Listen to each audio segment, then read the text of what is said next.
I'm really interested in launching my work from the personal. My whole theory is if the deeper you go to the personal, the more universal you find it. And so it's to find the humanity in that kind of work and seeing how it connects in a universal sense. So I think where that led me to the first creation, the first work that I ever did was called Elephant Wake. And it was based on my experience of growing up in a small town in Saskatchewan, a French town, and the diminishing of a culture. And for some reason it captured, like it hit a note across the world. And that piece toured across Canada, it toured in the UK.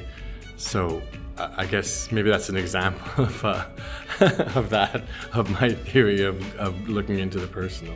I think what's happened in this province is that we don't fund and support and push creation. We push product.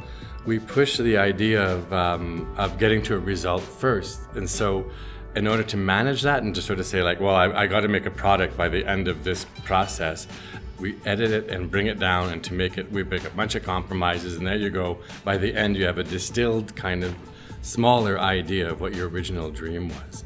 And I think it's not just Saskatchewan artists that have that responsibility, but it's Saskatchewan as a whole. It's like let's honor and let's support innovation and creation and entrepreneurialism and the ideas that come from here, and let's see where they go.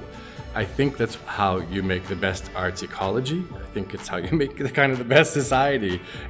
If there's a commonality between Saskatchewan artists, it's their ability to break down the barriers between disciplines.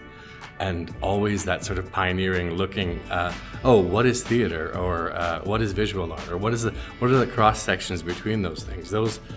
That seems to happen very naturally in this province. Could be because we're so close together, we're always rubbing shoulders. Could be something that comes out of the sensibility of living here. There's something about Saskatchewan that's, still a wide open palette. It's been like this for a long time, but it feels like it's going to explode. It's ready to explode. We're not, at the end of a long cycle of arts practice that needs a revitalization. We're right at the beginning. We're right at the point where it's like, come on, just push it a little bit.